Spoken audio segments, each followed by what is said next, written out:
Bonjour à tous, j'espère que vous allez bien. Le marché est en mode peur extrême, Bitcoin a corrigé fort et beaucoup d'altcoins sont à moins 60, moins 90% de leur ATH, alors que les revenus on-chain explosent. C'est le contexte parfait pour réaliser un top 3 crypto les plus sous-évalués avant 2026.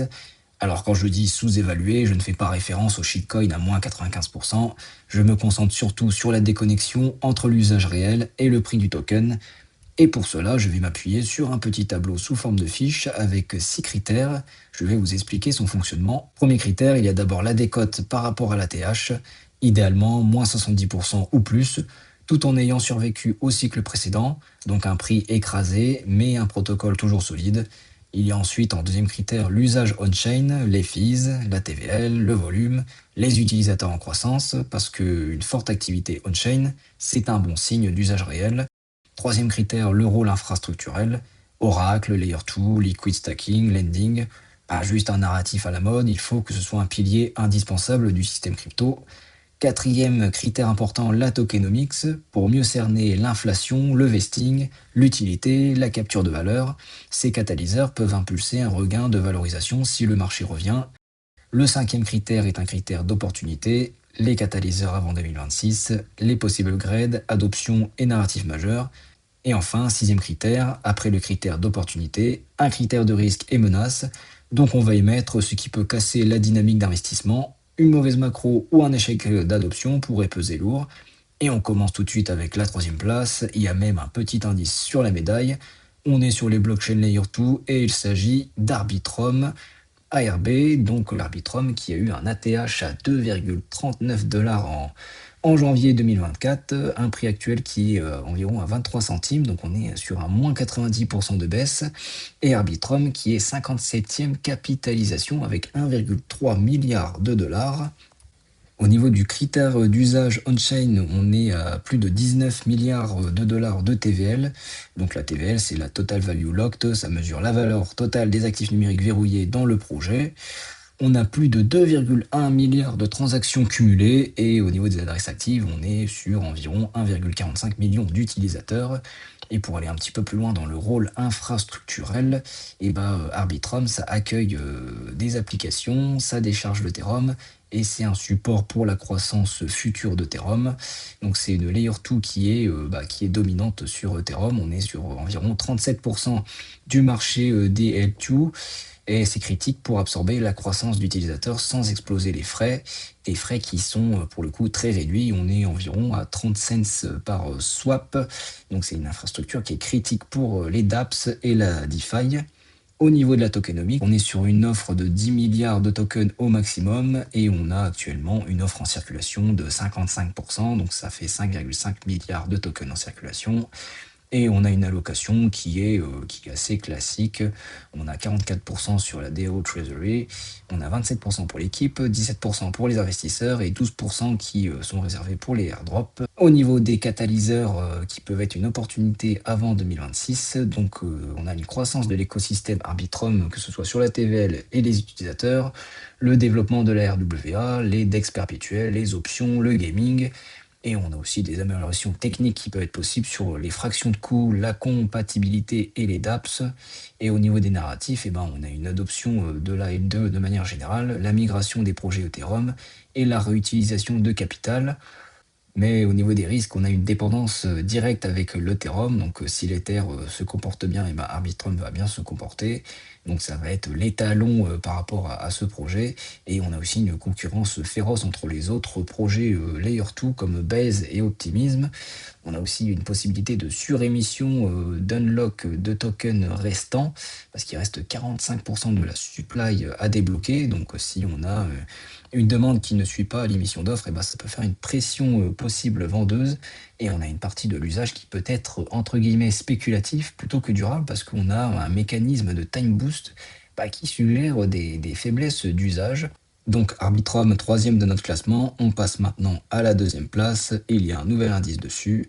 On est sur une machine à cash du stacking ETH, le Lido DAO LDO. Donc le LDO qui a eu un ATH à 7,3 $. Ça, c'était au précédent cycle, donc en août 2021 et on a un prix actuel, qui a baissé lui aussi de moins 90. On est sur, environ 75 cents et le LDO qui est 86e capitalisation avec 650 millions de dollars.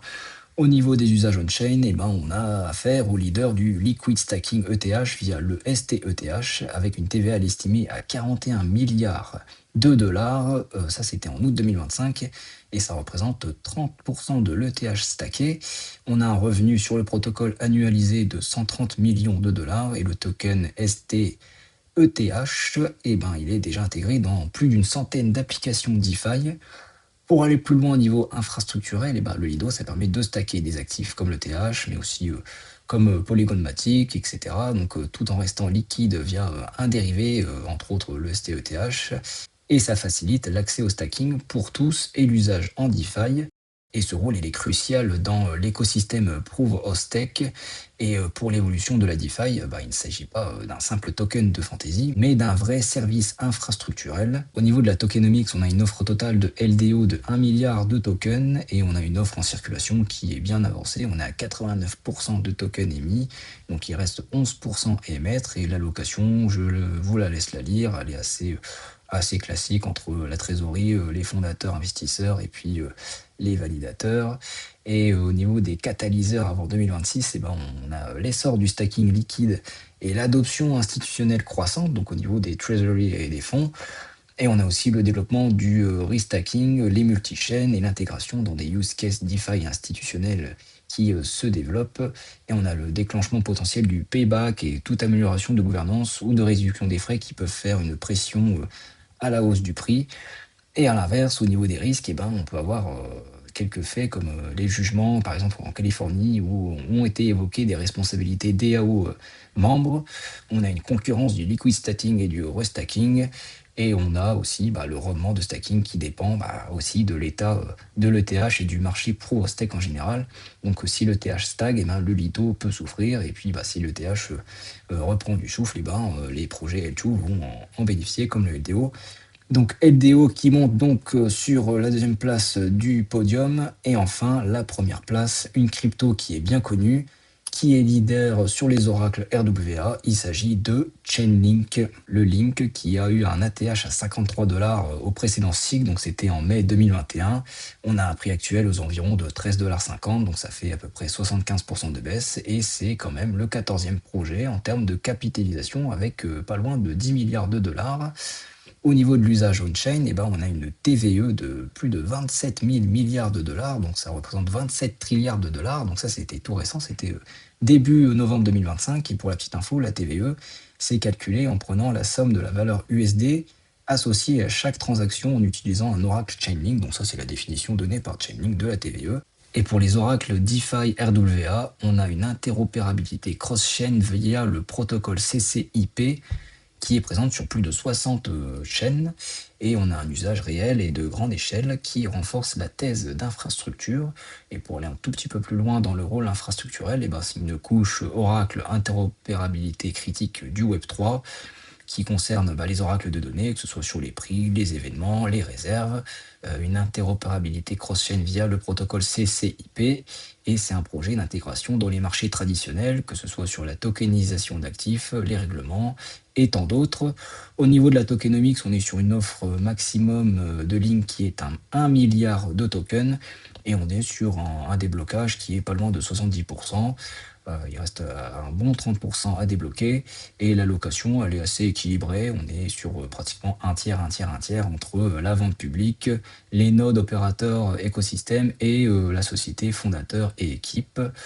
Au niveau des catalyseurs, on a une adoption croissante par les institutions, les marchés traditionnels, l'alliance avec les banques, les infrastructures financières, et on a une expansion du protocole CCIP et de l'usage cross-chain. Donc chaque nouveau cas d'usage multiplie la demande d'Oracle. Et on a le récit Web3 plus finance traditionnelle qui se structure. Donc je le constate assez régulièrement dans l'actualité et je vous le partage dans les vidéos quotidiennes.